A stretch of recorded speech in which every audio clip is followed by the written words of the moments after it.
Didik TV KPM. Okey, selepas ni nak kena tengok pesakit pula. Saya jumpa doktor dululah. Doktor, selamat pagi. Ya, selamat pagi. Okey, catatan minggu ke-6. Doktor, Ya. maaf saya ada soalan. Ya. Kenapa imbasan kandungan ibu mengandung kita mula dari minggu ke-6, doktor? Okey, kenapa kita perlu imbas kandungan daripada minggu ke-6? Baik. Kerana kalau sebelum itu, kita akan nampak image fetus tersebut. Kita akan nampak dalam bentuk bulatan kecil. Baik. Okey, dan perkara yang paling utama adalah pada minggu yang ke-6, barulah degupan jantung bayi itu akan terbentuk ataupun baru terhasil. Baik, doktor. Okey, Nisa busy, sibuk ke? Tak sibuk sebab sepatutnya saya ikut doktor. Okey, jom ikut saya pergi Ya. ke ward yang seterusnya. Baik, mari doktor. Okey.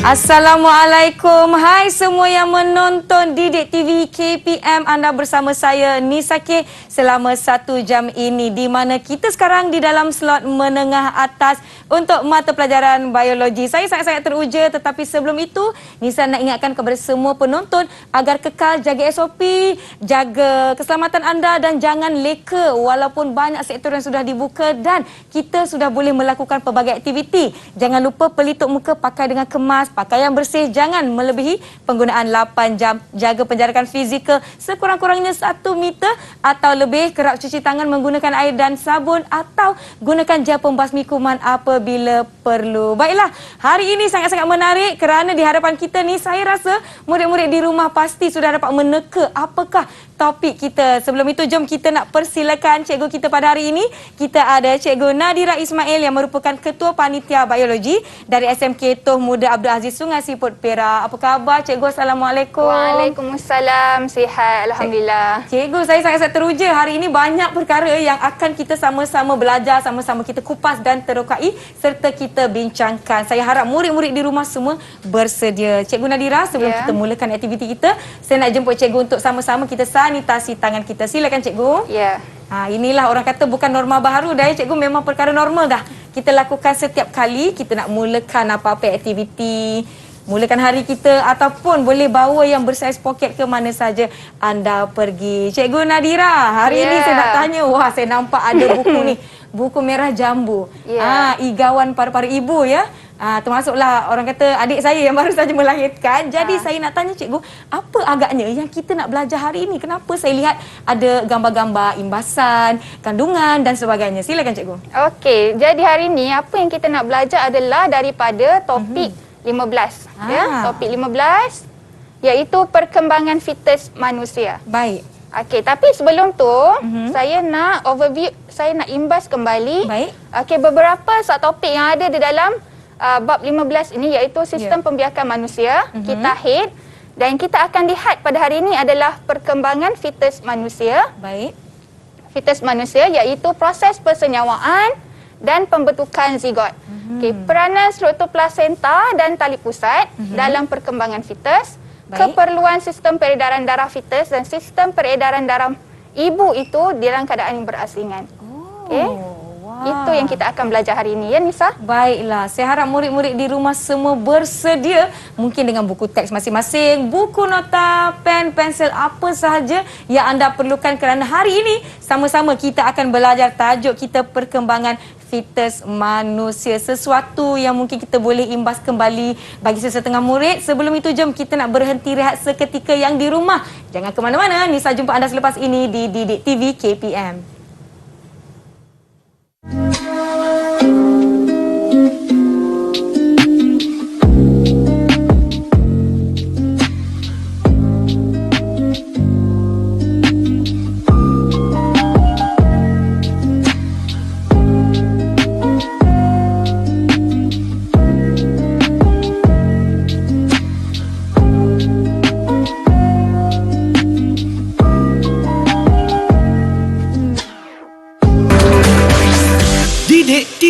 KPM. Didik TV KPM. Kembali menonton Didik TV KPM bersama saya Nisa K. Kita ada Cikgu Nadira dari SMK Toh Muda Abdul Aziz Sungai Siput Perak. Hari ini mata pelajaran biologi bagi slot menengah atas dan topik kita perkembangan fetus manusia. Saya harap semua dah bersedia semua? Double thumbs up yang di rumah tu. Jadi jom kita teruskan. Silakan Cikgu Nadira. Okey Nisa, sebelum kita nak lihat proses persenyawaan tu, Baik. kita nak imbas kembali. Imbas kembali salah satu proses yang sangat penting dalam kita haid. Baik. Salah satunya adalah proses ovulasi. Kalau Nisa tengok kat sini kan? Ya, Cikgu. Nisa ingat lagi tak bila agaknya proses ovulasi berlaku? Proses ovulasi berlaku saya lebih kurang hari ke-13 atau 14, Cikgu. Yang mana satu ni? Yang mana satu? Oh, nak kena pilih. Saya pilih 14. Saya kunci jawapan saya. Hari ke-14. Betul tak, Cikgu? Okey, betul tu Yeay. Nisa. Tahniah. Okey. Jadi, ovulasi adalah proses yang melibatkan pembebasan usid sekunder ke dalam tiub falopio. Kalau tidak dibebaskan dalam tiub falopio, maka takkan berlaku persenyawaan. Jadi pada hari yang ke-13 tadi yang Nisa beritahu sebelum ni, itu adalah hari di mana peningkatan hormon pelutinan paling tinggi. Disebabkan oleh peningkatan hormon pelutinan itu menyebabkan berlakulah proses ovulasi pada hari ke-14. Dan boleh tengok kat sini ya. Ovulasi ni apa yang berlaku adalah usid sekunder dibebaskan ke dalam tiub falopio. Boleh Nisa? Boleh, Cikgu. Saya harap murid-murid di rumah, saya rasa mereka pun dapat jawab dengan betul tadi. Hari ke-14. Ya, tepat sekali. Kita teruskan kepada ini. Kalau Nisa perhatikan dekat sini ya. Ini adalah sebenarnya proses persenyawaan. Baik. Apa yang berlaku kalau Nisa perhatikan daripada 4 video ataupun GIF yang diberikan ini. Daripada apa yang saya tengok visual-visual di sini, daripada sperma dia bertemu dengan ovum. Jadi di situ akan berlaku persenyawaan dan berkembanglah menjadi baby atau bayi. Betul tak, Cikgu? Kalau mungkin cikgu tidak tepat jawapan saya tu. ada point dia, ada dia punya point dia ya. Di mana sperma seperti yang Nisa beritahu tadi, dia akan bertemu dengan ovum. Kalau dia tak bertemu dengan ovum, dia tak akan berlakulah persenyawaan. Akan tetapi sebenarnya, sebenarnya semasa sperma tu dia bertemu dengan, dia bukan bertemu dengan ovum ya, dia akan bertemu dengan usid sekunder dulu. Dia masih lagi belum dalam bentuk ovum. Kita lihat apakah sebenarnya yang berlaku dalam proses persenyawaan. Pertama, lebih daripada, mesti lebih ya, daripada 300 hingga 500 juta sperma melalui proses ejakulasi, dia akan berenang di dalam uterus untuk pergi ke tiub falopio. Baik. Namun begitu, bukan semua tu akan sampai dekat tiub falopio. Hanya lebih kurang 200 hingga 300 sperma saja yang akan sampai ke tiub falopio. Dan dia akan cuba untuk tembus ke dalam dinding usid sekunder. Baik. Sekiranya tembus, hanya satu sahaja yang akan tembus. Dan ini akan menyebabkan usid sekunder tu dia akan melengkapkan meiosis 2 dia. Bila dia melengkapkan meiosis 2 dia, itulah yang dia akan berubah menjadi ovum. Baru dia akan jadi ovum. Bila jadi ovum, dalam masa yang sama, dalam masa yang sama, bila sperma tu berjaya menembusi membran usid sekunder tadi, membran tu dia akan menebal. Jadi maksudnya bila menebal, sperma lain tak boleh masuk. Dia tak boleh tembus. Dia terus nanti ada kawan macam jadi dinding kat situ. spesies lain. Faham. So hanya satu sahaja yang akan tembus dan dia akan bercantum dengan nukleus sperma, dia akan bercantum dengan nukleus ovum. Itulah yang dimaksudkan sebagai proses persenyawaan. Nisa, Secara inilah maksud dia. ringkasnya, Maksud persenyawaan itu adalah proses percantuman. Yang ni kita nak ni, percantuman nukleus ovum dan juga nukleus sperma untuk menghasilkan zigot yang diploid. Yang diploid supaya kita boleh mengekalkan spesies tu. Kalau tak, nanti dia akan jadi spesies lain. Baik, Cikgu. Ya. Jadi apa yang pula yang berlaku lepas persenyawaan? Kita nak lihat supaya jadi zigot diploid. Gambar rajah ni murid-murid semua boleh dapat daripada buku teks. Dah memang lengkap dah. Okey, kalau kita lihat kat sini, yang pertama tu berlaku ovulasi. Okey, ovulasi di sini. Okey, dan usia sekunder dia akan tunggu sperma datang ke tak. Okey, kalau datang barulah berlaku persenyawaan. Tapi bilangan ni kena cukup. Ya. Dia tak boleh satu je sperma yang sampai. Dia kena ramai-ramai. Sebab apa? Membran ovum tu sukar untuk ditembusi. Ya. Okey. Okey, kemudian dia akan jadi zigot diploid. Okey. Kemudian dia akan mengalami mitosis dan mencapai peringkat 2 sel. Mengalami mitosis sekali lagi mencapai peringkat 4 sel. Mengalami mitosis lagi dan mencapai peringkat 8 sel. Okey, dan seterusnya dia akan mengalami mitosis sekali lagi. Dia akan jadi macam seketul daging tau. Ya. Seketul daging yang kita namakan sebagai morula. Okey. Kemudian morula dia akan membahagi lagi secara mitosis. Dalam perjalanan ni dia bergerak sepanjang tube fallopian. Okey, sehinggalah dia sampai ke dinding endometrium tu. Okey, bila sampai dekat dinding endometrium, yang ini dia bukan dalam bentuk morula dah. Okey, dia dah dalam bentuk apa yang kita namakan sebagai blastocista. Okey, ni dia punya zoom dia. Okey, tengok apa yang berlaku bila sampai kat dinding endometrium. Sebab dinding endometrium ni nanti dia akan menjadi struktur khas. Okey, struktur khas yang kita namakan sebagai plasenta. Nanti kita akan tengoklah. Okey, jadi dia akan menempel dekat sini macam terbenam dekat dalam tu. Okey, kalau kita lihat struktur morula dengan blastocista tak sama. Okey, morula yang macam saya cakap tadi, Macam seketul dia daging. macam seketul daging. Sebenarnya dia terdiri daripada anggaran lah 32 sel. Ya. Okey, Baik. kalau Okey. Tak apa, cikgu tekan je dekat gambar tu tadi, dekat skrin. Ya. Baik. Oh, Okey. nampak tak magic kan cikgu? Yes. Ajaib. okey, itu memang disengajakan. Ya. Okey, jadi sekarang ni kalau kita lihat dekat sini, blastocista ni, nampak tak dia ada dua bahagian yang berbeza dalam Ya, satu. cikgu. Okey. Cuba Nisa pegang bola tu. Oh, yang ini cikgu. Ya, yang tu kan. Nisa tengok macam kan. mana? Kita nak kata dia morula ke blastocista? Analogi.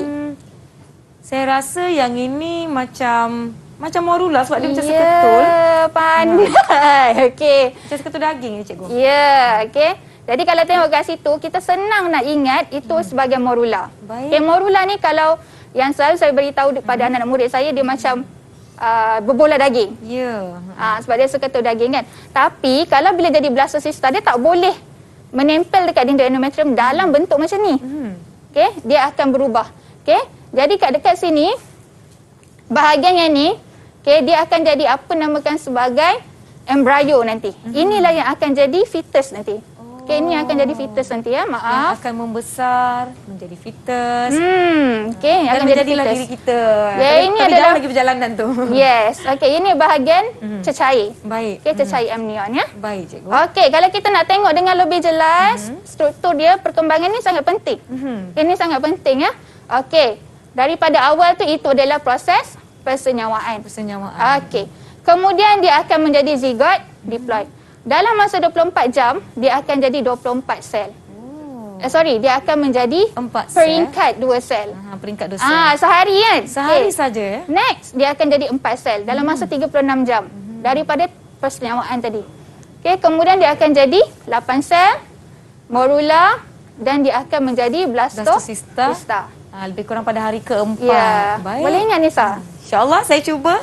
2, Okey. 4, 8, morula, blastocista. Okey, proses ada 3 sebenarnya. Kalau daripada segi perkembangan awal embrio ni, sehinggalah penempelan, dia ada 3 proses penting kena ingat. Baik. Persenyawaan, kemudian mitosis, kerana pembahagian sel ni, apa proses yang menyebabkan dia jadi banyak sel ni adalah mitosis. Ni kena ingat. Baik. Okay? Kemudian bila jadi blastocista, tengok ya, struktur dia sangat jelas, sangat ketara beza dia. Okay? Blastocista dia akan menempel. Ni proses yang ketiga yang terpenting, iaitu Baik. proses penempelan.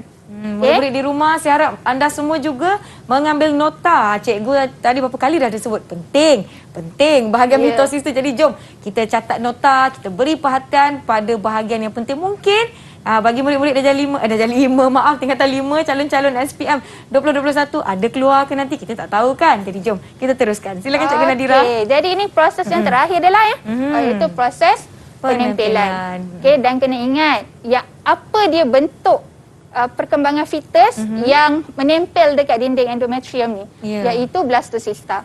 Yang mana kalau kita lihat dia akan membentuk embrio. Okey, mana yang terdekat dengan dinding endometrium tu, itu yang akan membentuk embrio, dan bahagian ni adalah dinding uterus ibu. Yang ni video yang menunjukkan bagaimana proses penempelan tu berlaku ya. Baik. Okey Nisa. Nak tanya Nisa ni. Boleh, cikgu nak tanya Nisa saya, dah cikgu. catat nota macam-macam kan? Saya cuba. Okey, cuba terangkan balik turutan proses perkembangan embrio selepas persenyawaan ni. Okay, saya cuba ya mengikut nota yang telah saya catat dengan penuh fokus. Saya harap murid-murid di rumah, jom kita jawab sama-sama dan kita semak jawapan selepas ini. Saya rasa selepas dia persenyawaan antara sperma dan juga osif, saya lupa dah nama dia, cikgu. Proses sekunder tapi dia akan jadi ovum lah. Dia akan menjadi zigot diploid. Dia mesti jadi zigot diploid. Kemudian dia akan bermitosis berulang kali menjadi 2 sel, 4 sel, 6 sel, morula yang macam seketul daging tu, dan blastocysta yang akan menempel. Betul tak, cikgu? Okey, jadi cikgu nak betulkan satu je. Ada. Baik. Zigot diploid. Okey, kemudian peringkat 2 sel, 2 sel, 4 sel, 8 sel. Okey, nampak tak kat situ Nisa tak ingat? Tak ingat 2, Tengah-tengah tu hilang. 4, 6 kan? Okey, jadi cikgu ada cara macam mana nak ingat. Okey, macam mana nak ingat turutan perkembangan ni. Okey, jadi kita boleh guna akronim ni. Baik. Z248MB. Ni macam kata kunci akaun social media aja, cikgu. Ataupun macam nombor plate kereta yang dekat overseas kan. Okey.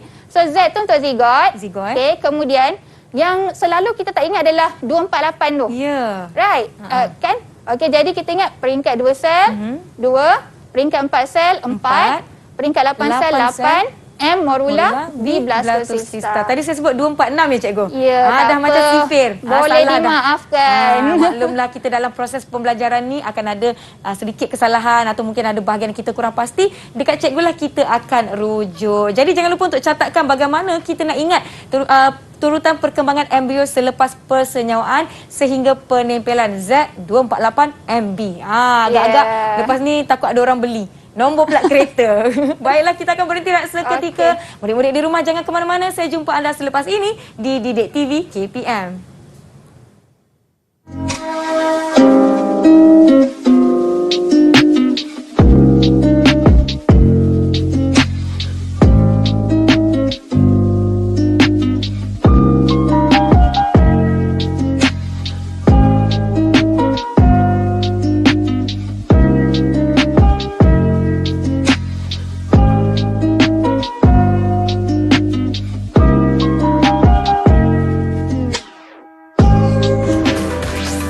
Didik TV KPM. Didik TV KPM. HCG, urine pregnancy. Kembali menonton Didik TV KPM bersama saya Nisa dan Cikgu Nadira. Hari ini slot menengah atas mata pelajaran biologi bagi topik perkembangan fetus manusia di tangan Nisa ni. Nisa terlihat-lihatlah tadi, Cikgu.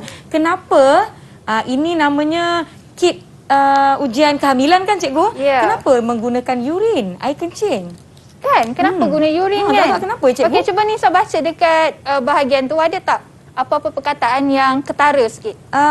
Tajuk besar dia HCG, urine pregnancy. HCG. Ya, okey. Pernah dengar, Cikgu? Kan? Tak pernah dengar? Macam pernah dengar, Macam tapi saya pernah tak dengar? pasti. Itu adalah singkatan untuk nama hormon gonadotropin chorion. Okey.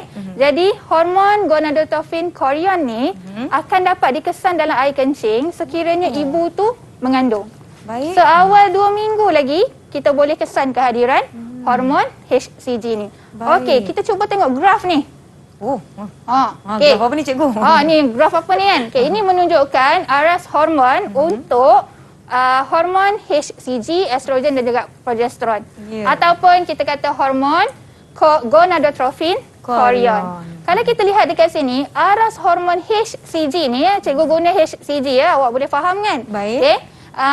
Dia akan meningkat pada minggu kehamilan ke-8 sehinggalah ke-12. Sangat tinggi. Kenapa?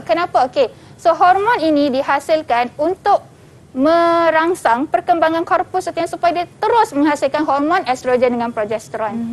Okey, Baik. kenapa penting menghasilkan hormon estrogen dengan progesteron ni? Kalau bila dalam peringkat kehamilan, progesteron dengan estrogen ni dia akan menebalkan ataupun terus merangsang perkembangan dinding endometrium. Okey, penting supaya embrio tu tidak akan gugur. Kita nak pastikan dia terus menempel dekat dinding endometrium. Ya. Jadi dinding endometrium tu perlu tebal. Maksudnya Okey. kan cikgu, hormon HCG ni membantu perkembangan fetus, perkembangan korpus, mana nota tadi, korpus luteum sepanjang kehamilan supaya merembeskan hormon progesteron dan estrogen sampai ke lahiran bayi ke cikgu? Tidak sampai ke lahiran bayi. Okey, itu akan diambil alih Baik. oleh struktur lain okey, yang merupakan hasil binaan antara ibu dengan fetus sendiri, iaitu plasenta. Baik. Okey, tapi kita nak tengok dulu Baik. okey, apakah peranan hormon gonadotropin chorion ini. Okey, dia dihasilkan oleh plasenta dan aras hormonnya akan jadi sangat tinggi macam cikgu dah bagi tahu tadi pada Ya. minggu ke-4 kehamilan dan juga minggu ke-8 kehamilan. Ya. Okey, dan fungsi dia okey, macam yang cikgu dah jelaskan tadi adalah untuk merangsang korpus setia supaya terus menghasilkan hormon estrogen dan progesteron. Progesteron ni adalah untuk mengekalkan ketebalan dinding endometrium. Kalau estrogen ni dia penting untuk dihasilkan juga sepanjang kehamilan. Kenapa? Kerana dia dapat merencat penghasilan FSH, okay, dan supaya tidak ada penghasilan folikel yang lain ataupun kita kata penghasilan usid sekunder yang lain. Nanti tak adalah nanti tiba-tiba berlaku pula persenyawaan yang lain. Ya. Ada pula embrio yang lain menempel dekat dinding endometrium kan, tidak akan terjadi. Baik. Okey. Dan dia boleh dikesan dalam urin ibu mengandung. Okey. Kembali kepada soalan Nisa tadi kan? Ya. Okey. Adakah dia akan terus dihasilkan sehingga sepanjang kehamilan tu? Tidak. Okey, kerana peranan ni akan diambil oleh plasenta. Kalau kita tengok struktur ni kan. Okey. Struktur ni pernah tengok tak plasenta ataupun dalam bahasa kampungnya lah, uri. Saya tak pernah tengok cikgu. Tak pernah tengok? Tak pernah tengok. Okey, kalau dalam masyarakat Islam kan kita kalau ibu melahirkan anak ni, Ya. kita akan tanam uri ni kan. Okey, sebab dia adalah salah satu organ dalam Baik. badan kita. Kan? Okey, kenapa kat sini ini adalah kalau kita lihat dekat sini, yang ni kita tengok sini. Ini adalah tali pusat. Tali pusat ya. Okey, tali pusat yang menghubungkan fetus tu dengan ibu. Kita kata macam talian hayat lah. Ya, Talian hayat antara bayi tu dengan ibunya. Okey, kemudian dekat sini inilah namanya plasenta tu. Kalau kita lihat ni warna merah ni kan, merah ni adalah darah. Darah siapa? Darah ibu tu, bukan darah Bayi. fetus. Bukan darah bayi. Kita tak panggil bayi sebab bayi tu dia lepas lahir kita panggil bayi lah. Okay, jadi dari sudut biologi ni kita akan panggil dia fetus. Fetus, baik. Ya, okey. Jadi okey. So dia akan terbentuk daripada tisu endometrium ibu kan? Okey, satu lagi daripada tisu embrio tu sendiri sebab yang tadi blastocysta tadi. Ya. Okey, jadi ada dua lah. Okey, ada daripada ibu dan juga daripada bayi tu. Dan tali pusat ni dia ada dua saluran darah, okey, iaitu arteri tali pusat dan juga vena tali pusat. Jadi dia punya fungsi tu berbeza antara satu sama lain. Tak sama Baik. tak sama. Kalau vena vena tali pusat dia akan mengangkut darah yang kaya dengan oksigen, kaya dengan nutrien. Okey, daripada ibu tu kepada fetus. Baik. Daripada ibu kepada fetus. Okey, bukan daripada fetus ke ibu. Sebab apa? Yang ni semua bahan ini diperlukan oleh fetus untuk dia punya pertumbuhan. Baik. Untuk dia punya tumbesaran. Okey? Dan yang kedua arteri. Arteri ni pula, arteri tali pusat, dia akan mengangkut bahan kumuh okey, daripada fetus, contohnya urea, kreatinin dan juga gas karbon dioksida. Okey? Gas karbon dioksida daripada fetus tu kepada ibu untuk dibuang, untuk disingkirkan. Sebab dia fetus ni dia tak ada kita kata sistem yang boleh dia bernafas sendiri ataupun dia tak ada imuniti yang tersendiri dan juga dia tidak boleh menyingkirkan bahan buangan ataupun bahan kumuh daripada diri dia sendiri. Semuanya bersama-sama dengan ibu. Ya, sebab itulah kita katakan sebagai talian hayat antara ibu dengan fetus tu.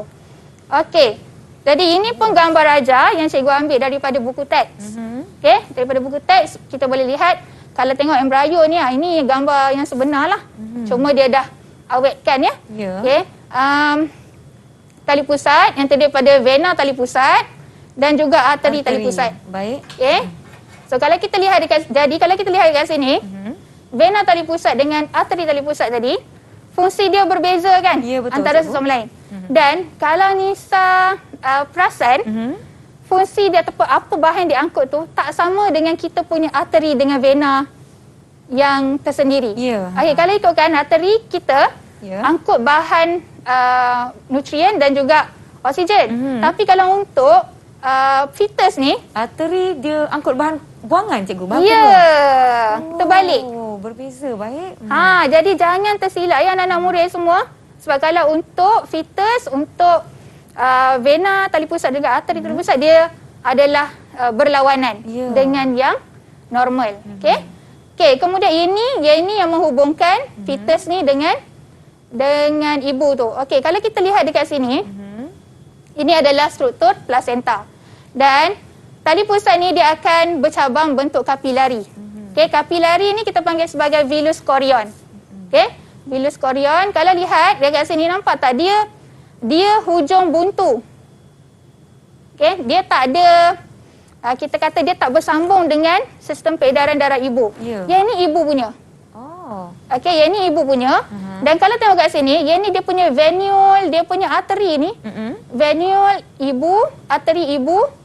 Okey, dia pecah. Dia macam putus. Kan? Yang ni pula tak ada, dia hujung buntu. Okey, kenapa yang kat sini pecah? Cikgu? Ya, dia pecah. Kalau tengok kat sini, sebenarnya sini adalah kat luar-luar ni darah. Darah ibu Ya. ni semua darah ibu. Kita kata macam takungan darah ibu. Baik. Nampak tak pengorbanan ibu tu? Okay, dia punya saluran darah dia ni pecah dekat hujung ni dan darah dia akan mengalir dalam ni, takungan ni. Jadi bermakna apa yang berlaku kat sini? Berlakulah pertukaran bahan. Pertukaran bahan antara fetus dan ibu dan fetus. Baik. Okey, berdasarkan kepada apa bahan yang diangkut tadi. Ya, oleh vena tali pusat dan arteri tali pusat. Ya, maksudnya okey, katalah dekat sini ini kaya dengan karbon dioksida dan juga bahan kumuh yang lain. Jadi dia akan meresap keluar masuk dalam takungan darah ibu ni. Baik. Okey.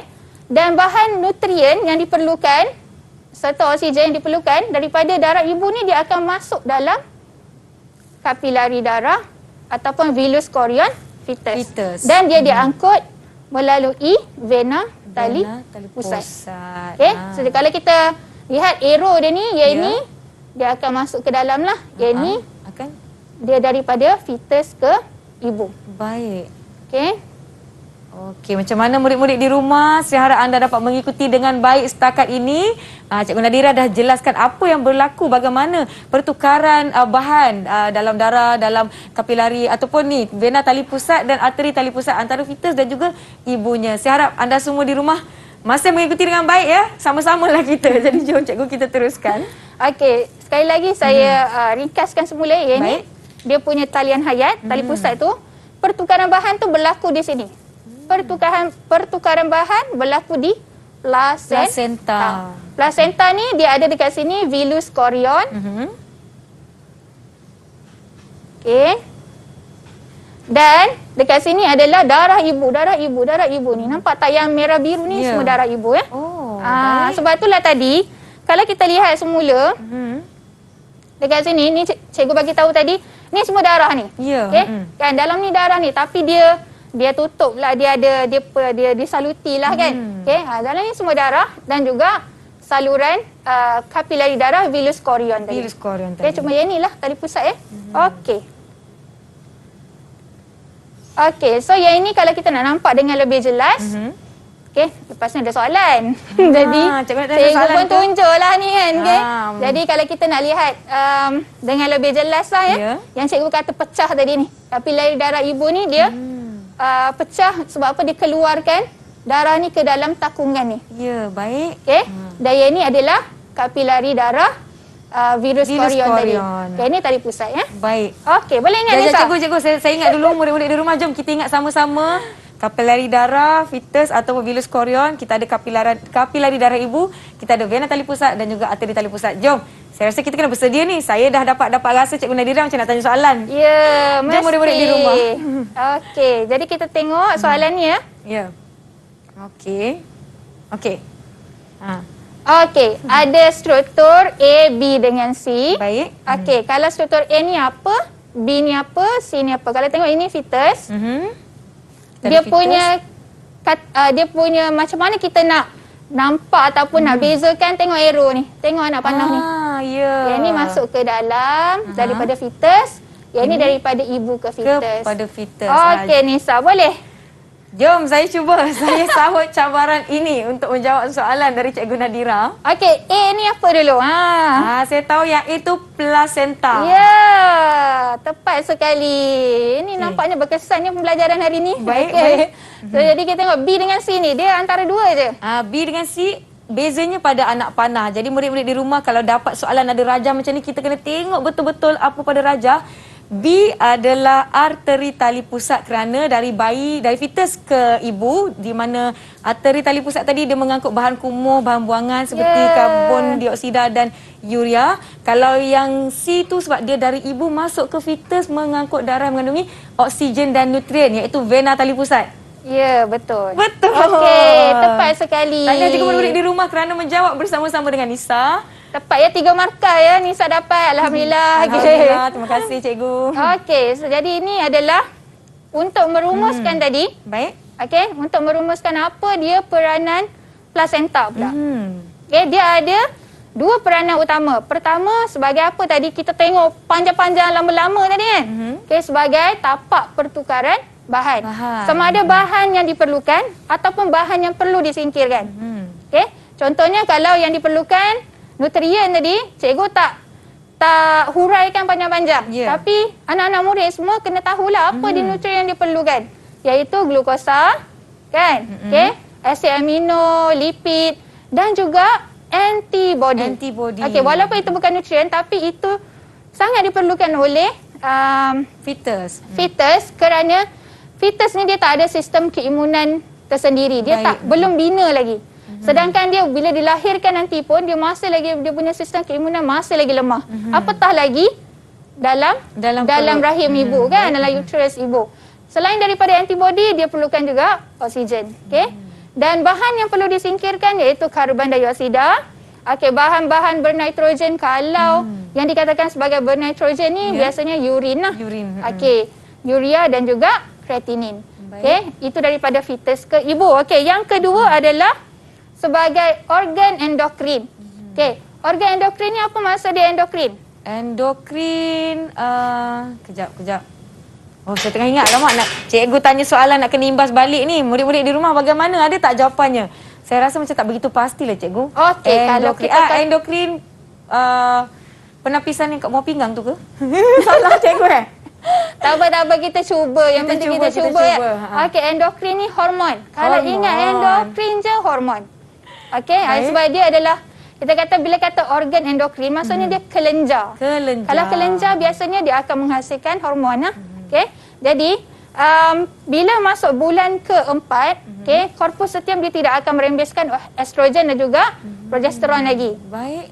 Okey, jadi dia akan diambil alih oleh plasenta yang telah pun terbentuk sepenuhnya. Supaya apa? Supaya tadi kan soalan tadi ingat tak? Kata korpus setium ni sampai sepanjang kehamilan dia tak. Okey, jawapan dia tak. Sebab plasenta dia akan ambil alih tugas tu. Supaya dinding endometrium tu dia akan kekal tebal. Okey, dia akan kekal tebal supaya tidaklah berlaku keguguran fetus tu. Untuk melindungi fetus ya cikgu? Ya, untuk melindungi fetus tadi. Salah pula jawapan Nisa, tapi itulah proses pembelajaran. Ada masa ingat, ada masa yakin, ada masa salah pula. Tapi tak mengapa, Cikgu Nadira telah menjelaskan jawapan yang betul, yang tepatnya dan boleh rujuk buku teks juga murid-murid di rumah. Jom cikgu, kita teruskan seterusnya. Ya, kita teruskan. Okey, selain daripada tu ya, walaupun tadi saya dah bagi tahu, okey, sebenarnya kalau struktur sistem peredaran darah fetus dengan ibu ni sebenarnya dia berasingan. Okey.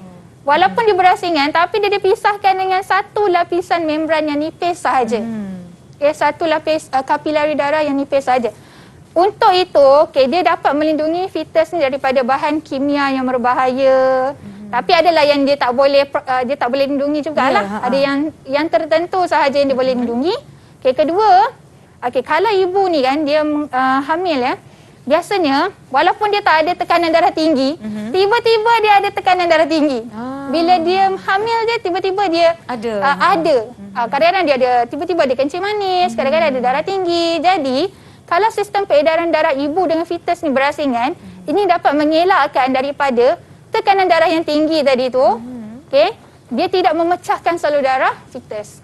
Kalau dah asing. Kalau tak asing, kalau tekanan darah tu tinggi, fetus tu dia salur darah fetus tu akan pecah kepada fetus. Ya, dia akan boleh menyebabkan maut. Okey. Dan yang ketiga adalah untuk sekiranya sekiranya jenis darah ibu dengan fetus berbeza. Katalah darah ibu dia jenis O. Fetus dia ikut ayah dia lah darah jenis A. Okey. Kalau O ni dia boleh menghasilkan antibody terhadap antigen A dengan B. Okey, bermakna kalau ada je kehadiran sel darah merah yang ada antigen tu, dia akan boleh menghasilkan antibody terhadap antigen tersebut. Okey, oleh itu sekiranya sistem peredaran, jadi kalau ada percampuran tu ni akan menyebabkan pengaglutinan ataupun pengumpulan darah. Dia punya kesan bukan pada ibu kesan dia ibu dia tak ada apa-apa, okey je. Kesan dia pada fetus tu. Okey, sama ada dia boleh menyebabkan anemia ataupun keguguran ataupun mungkin boleh menyebabkan maut lah kepada fetus tersebut. Jadi sebab itulah antara kepentingan utama kenapa sistem peredaran darah ibu dan fetus tu perlu berasingan ya. Okey. Tapi tadi cikgu ada bagi tahu. Ada juga bahan-bahan kimia ataupun kita kata mikroorganisma yang bahaya lain yang boleh melalui membran yang nipis tu. Okey, antaranya adalah bahan kimia yang bahaya. Okey, sajalah nak tanya Nisa kan. Boleh? Saya cuba. Apa contoh bahan kimia yang bahaya? Contoh bahan kimia yang berbahaya. Ada banyak. Tapi mana satu agak-agaknya? Satu pun tak apalah. Satu pun tak apa. Saya nak tengoklah nota-nota saya ni, mana nota saya tadi. Rasa-rasa tadi dah buat. Macam mana murid-murid di rumah? Saya nak tanyalah cikgu ya. Okey, contoh kalau orang yang tak mengamalkan gaya hidup yang sihat. Okey, jadi apa bahan kimia yang bahaya yang boleh dia boleh apa tu? Boleh meresap kepada fetus. Ya, meresap pada fetus. Apa ya? Sekejap saya fikir. Kalau orang yang merokok, bahan kimia nikotin. Nikotin dia tak boleh tau. Dia memang boleh dia boleh menerusi membran yang nipis tu. Selain daripada tu alkohol ataupun racun perosak, contohnya DDT. Yang itu semuanya boleh mendatangkan keburukan kepada fetus. Boleh mengganggu pertumbuhan fetus, boleh menyebabkan kegagalan organ kepada fetus dan perkara-perkara buruk yang lain lah. Okey. Selain daripada itu mikroorganisma. Apa contoh mikroorganisma yang berbahaya yang boleh melalui membran itu adalah HIV. Rubella. Sekiranya ibu tu dia tidak mengambil suntikan rubella. Okay, jadi virus rubella tu dia boleh melalui membran tersebut dan boleh menyebabkan kecacatan kepada fetus. Bermakna walaupun sistem peredaran darah ibu dan fetus tu berasingan, akan tetapi dia tak boleh halang ni.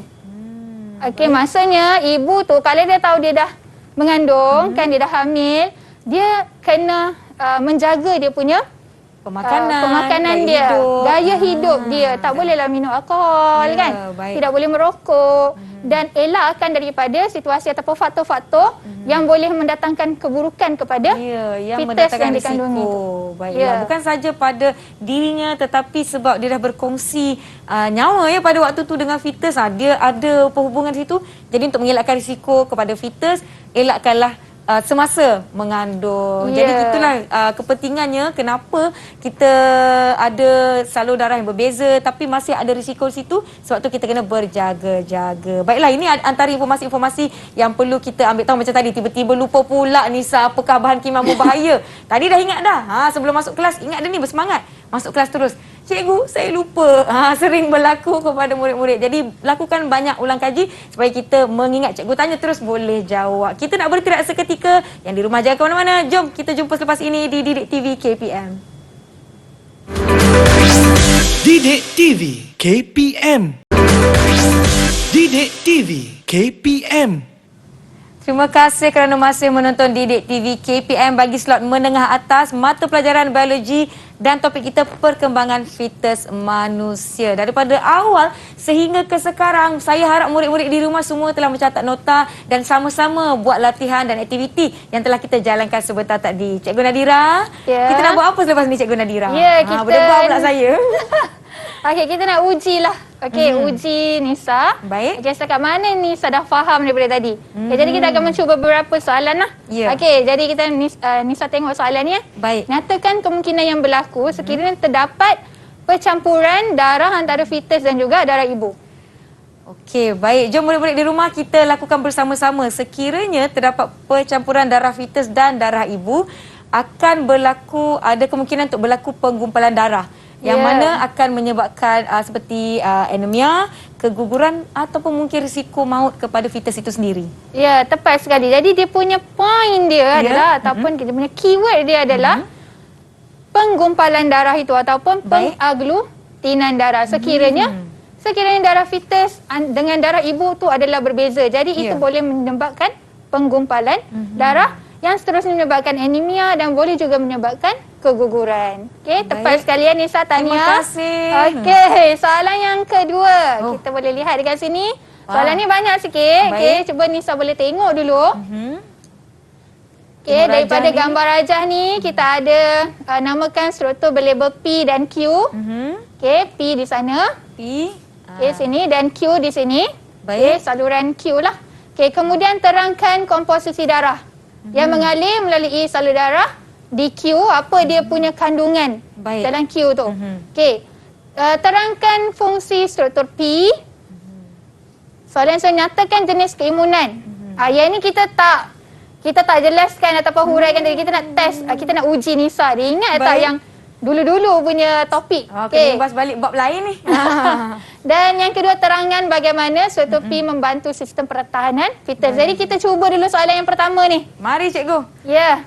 Struktur P dan Q. Struktur P adalah plasenta dan Q tali pusat. Ya, tahniah. Betul Nisa. Berkesan juga ya. Ya, Jadi betul. P adalah plasenta, Q adalah tali pusat. Baik. Okey. Untuk soalan yang kedua. Ternampak. Okey, anggap dah tak nampak jawapan dia. Okey, cuba jawab. Nisa. Vena mengangkut darah yang kaya dengan oksigen atau nutrien. Vena tali pusat. Betul cikgu? Saya tak tengok ni. Ya, betul tak tu? Okey. Betul. Dan satu lagi? Satu lagi, arteri tali pusat berlawanan pula darah yang mengangkut bahan kumur seperti karbon dioksida, urea. Ya, tepat sekali. Betul. Okey, kalau Nisa tengok sini, dia beritahu ataupun dia suruh terangkan komposisi darah yang melalui salur darah di Q. Jadi kita dah tahu sebelumnya ada dua. Betul tak? Jadi terangkan dua-dua sekali. Okey, maksudnya vena tali pusat dan juga arteri tali pusat. Dan apa dia komposisi darah dalam yang diangkut dalam tu? Baik. Okey? Okey, bagus Nisa. Okey, soalan yang ketiga. Saya pula berdebar ni. Makin lama soalan dia makin sukar ya. Tahap kesukaran tu macam meningkat je. Okey, Nisa ingat tak soalan tadi? Soalan struktur P dan Q. Baik. Ya. Fungsi struktur P. Fungsi struktur P, plasenta. Plasenta ni tadi cikgu, plasenta kan? Cikgu ada sebut dia sebagai tapak pertukaran bahan. Yang tadilah ada oksigen, lepas tu kita keluarkan daripada fetus ke ibu, bahan kumur bernitrogen dan sebagainya. Bagus. Kemudian di mana plasenta ni dia akan menggantikan korpus luteum. Kejap, saya tengok balik. Korpus luteum. Salah eja pula dekat situ. Yang mana pada bulan keempat ia akan merosot. Jadi plasenta yang akan ambil alih di situ. Okey, korpus luteum dia sebelum ni, apa dia punya peranan sebelum ni dia? Peranan dia melindungi embrio ya? Dia Bukan. Menghasilkan hormon estrogen dan juga progesteron. Okey, yang penting untuk perkembangan untuk mengekalkan ketebalan dinding endometrium. Jawapan saya tak lengkap nampaknya. Tak apa, salah sikit-sikit je, boleh dimaafkan. Okey. Baik. Seterusnya soalan ni, jenis keimunan yang diperolehi fetus daripada ibu dia. Ingat tak, ini topik dulu-dulu ni. Ini topik yang sebelum-sebelum ni ya, murid-murid. Jadi apa-apa agak jawapannya? Sekejap saya tanya murid-murid di rumah. Oh, keimunan pasif semula jadi. Betul ke cikgu? Betul. Tepat sekali. Tahniah Kenapa murid-murid di pasif? rumah. Kenapa pasif? Kerana dia perolehi daripada luar. Dia tak hasilkan sendiri. Dan kenapa semula jadi? Dia daripada ibu. Daripada ibunya. Dia maksudnya dihasilkan secara semula jadi. Baik. Okey, bagus Nisa. Betul dah semua jawapan Nisa ni. Okay, kita teruskan kepada yang kedua ni. Bagaimana Zoetrope membantu sistem pertahanan fetus? Melalui P, iaitu struktur plasenta tu tadi, dia memberikan ataupun ada resapan antibodi daripada ibu kepada fetus. Betul cikgu? Kejap, saya cari untuk saya tadi, saya nak lengkapkan jawapan saya. Sebab apabila antibodi dia masuk melalui salur darah, dia akan bertindak sebagai patogen. Patogen, betul ke saya tulis ni? Jadi itulah yang akan memberi keimunan kepada fetus. Okey, sebenarnya antibodi tu diperolehi daripada ibu. Okey. Fetus tu dia tidak boleh menghasilkan antibodi sendiri. Jadi sekiranya patogen tadi, patogen tu masuk ke dalam fetus ni, kalau ada sebarang jangkitan kita tak tahu kan. Okey. Jadi antibodi daripada ibu ni boleh meresap melalui plasenta dan diangkut melalui vena tali pusat kepada fetus tadi. Untuk melindungi fetus. Baik. Okey. Boleh, saya rasa boleh murid-murid di rumah bagaimana setakat ini. Diharapkan soalan-soalan yang tadi dapat dijawab bersama-sama dengan murid-murid di rumah. Saya berdebar ni nak tengok jawapan ataupun soalan yang seterusnya. Okey, ini soalan yang seterusnya ya. Okey. Semasa ejakulasi, tadi masa awal saya dah bagi tahu kan? Baik. Bilangan sperma yang perlu berenang adalah mesti melebihi 300 juta. Okey. Kalau dia tak melebihi 300 juta, maksudnya kita katakan sebagai seseorang individu tu dia kurang subur. Okey. Dan daripada jumlah ini hanya lebih kurang 300 sahaja yang sampai. Dikira macam soalan kebat lah sikit ya. Okey. Hanya satu sperma sahaja, dan akhirnya hanya satu sperma sahaja yang mensenyawakan ovum. Okey. Tapi sekiranya kalau hanya satu sperma sahaja yang sampai dekat usia sekunder, dia belum bersenyawa lagi ya, tapi satu je yang baru sampai. Satu je yang sampai, terkedik-kedik sampai kan? Okey. Persenyawaan sperma ni tidak akan berlaku. Persenyawaan oleh sperma tidak akan berlaku. Kalau ada satu je, dia mesti ada lebih kurang 300 yang sampai dekat keliling usia sekunder ni. Okey. Tapi kalau satu je, tidak akan berlaku persenyawaan. Kenapa agaknya? Sebab kita perlukan sperma dan ovum bagi menghasilkan zigot diploid. Dia kena jadi zigot diploid. Betul tak cikgu? Ya, kita nak ending, kita nak penamat dia ataupun kita kata kejayaannya macam itulah. Okey, berlakulah persenyawaan antara sperma dengan ovum. Baik. Kan? Tapi sebelum tu dia macam ada satu kita kata usaha. Mesti ada satu usaha yang kuat daripada sperma yang ramai-ramai tu. Okey, sperma yang ramai-ramai tu tujuan dia, kita kata usia sekunder ni dia ada membran yang tebal. Okey, bukan senang-senang satu sperma yang masuk tu, yang sampai tu dia boleh tembus macam tu. Yang first yang datang, dia boleh tembus. Tidak. Baik. Okay, sebenarnya, nanti kalau kita tengok video yang asal awal-awal tadi, kita tengok ramai berkerumun dekat luar usia sekunder kan? Okay? Tapi yang ramai-ramai itu, apa tujuan dia? Dia hanyalah untuk menguraikan dinding membran usia sekunder. Supaya nanti ada satu boleh masuk. Satu saja yang boleh masuk. Jadi kalau satu je, dia takkan boleh menguraikan dinding membran usia sekunder tu. Baik. Nampak tak kat situ? Okey. So daripada mana, macam mana nak menguraikan dinding membran itu adalah dekat bahagian kepala sperma tu dia ada di bahagian kepala tu kita namakan sebagai akrosom. Baik. Dekat akrosom tu dia ada membran yang boleh menguraikan dinding. Dia ada enzim yang boleh menguraikan dinding membran usia sekunda tu. Ya, jadi apabila satu sperma sudah berjaya masuk ke dalam usia sekunda tu, dinding akan menebal dan sperma lain tidak akan dapat masuk. Ya, tepat sekali. Dia macam bentuk satu Satu dinding lah. Satu dinding baru, perisai yang baru. Okey, dah tak boleh dah, yang lain tak boleh. Okey, kita satu dah dah ada masuk dah. pemenangnya. Ya, Baik. tepat sekali. Okey. Okey, nampaknya cikgu kita telah pun tiba di penghujung sesi kita pada hari ini. Banyak yang saya belajar dan sangat-sangat menarik bila kita dapat imbas kembali daripada topik sebelumnya. Masuk ke topik kita hari ini iaitu perkembangan fetus manusia bagi slot menengah atas mata pelajaran biologi. Terima kasih murid-murid yang menonton. Jadi kita nak buat sedikit, orang kata apa, refleksi terhadap apa yang telah kita sama-sama pelajari pada hari ini. Cikgu nak tanya saya. Okey, yang kita ada sebenarnya 5 hasil pembelajaran pada hari ini. Kalau sedar tak sedar ada 5 dah ni kita dah. Ya, betul tu. Oh, dah banyak capai. juga kita dah belajar ya, cikgu. Ya, okey. Jadi yang pertama, boleh tak Nisa cuba huraikan proses persenyawaan? Okey, proses persenyawaan di mana kita ada sperma masuk ke usia sekunda untuk jadi zigot diploid. Dari situ akan berlaku proses mitosis dari 2 sel, 4 sel, kita jadi morula dan juga blastocista. Ya. Okey, kemudian Anissa, maaf saya terus salah ya? Bukan salah. Ada tinggal. Ingat tak lagi formula Z? Z 248 MB. 248 MB. Ya. Jadi zigot, peringkat 2 sel. 2 sel, 4 sel, 8 sel. Kenapa saya asyik tertinggal 8 sel ni? Tak apa, boleh Tak dimaafkan. lengkap jawapan saya nanti kalau peperiksaan SPM macam ni. Jangan lupa ya murid di rumah 248. 2 sel, 4 sel, 8 sel, morula dan blastocista. Okey. Okey, yang kedua, buat urutan tadi, kita dah buat urutan. Baik. Dan perkembangan embryo tu sehinggalah proses penempelan. Maksudnya pada peringkat yang mana dia akan berlaku proses penempelan tu? Proses penempelan akan berlaku Urutan yang mana satu? turutan blastocista. Ya, Dia mesti betul. blastocista yang menempel.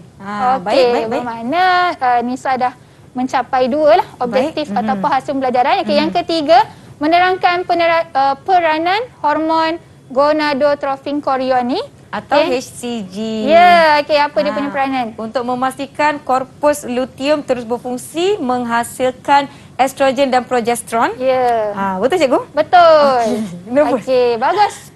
Okey, Baik. kenapa dia perlu menghasilkan hormon estrogen dengan progesteron tu berterusan adalah untuk mengekalkan dinding endometrium tu. Baiklah. Okey, supaya dia akan okey. Dan yang keempat, Baik. menerangkan peranan plasenta dan tali pusat tadi. Sebagai tapak pertukaran, ada darah yang membawa oksigen dan nutrien, ada darah yang membawa keluar bahan kumuh bernitrogen, dan sebagai fungsi organ endokrin ya tadi cikgu. Ya, tepat sekali, bagus. Okey. Yang terakhir cikgu. Ya, yang terakhir, okey. Kenapa pentingnya sistem peredaran darah fetus dengan ibu ni dalam keadaan yang berasingan? Kenapa perlu Berasingan diasingkan? supaya tidak berlaku penggumpalan darah yang mungkin mengakibatkan anemia dan juga risiko kepada fetus. Ya, okey, sekurang-kurangnya Nisa boleh mengenalkan satu. Okey. Jadi, daripada ke-5 hasil pembelajaran ni, cikgu boleh bagi daripada 10 bintang, cikgu boleh bagi 9 bintang. Sebab lupa 8 sel tadi.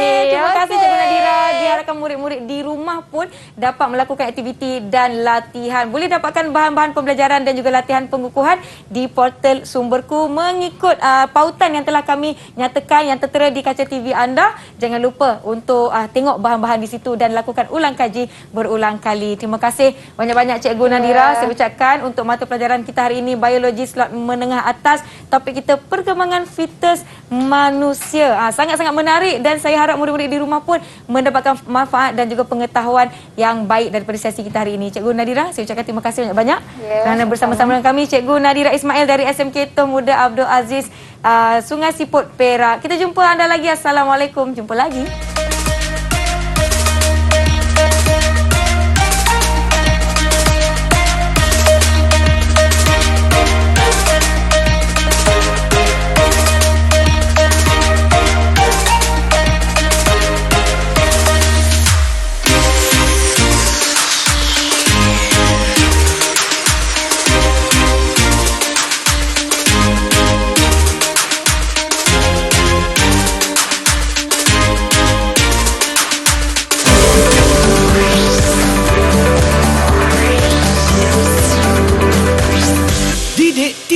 KPM.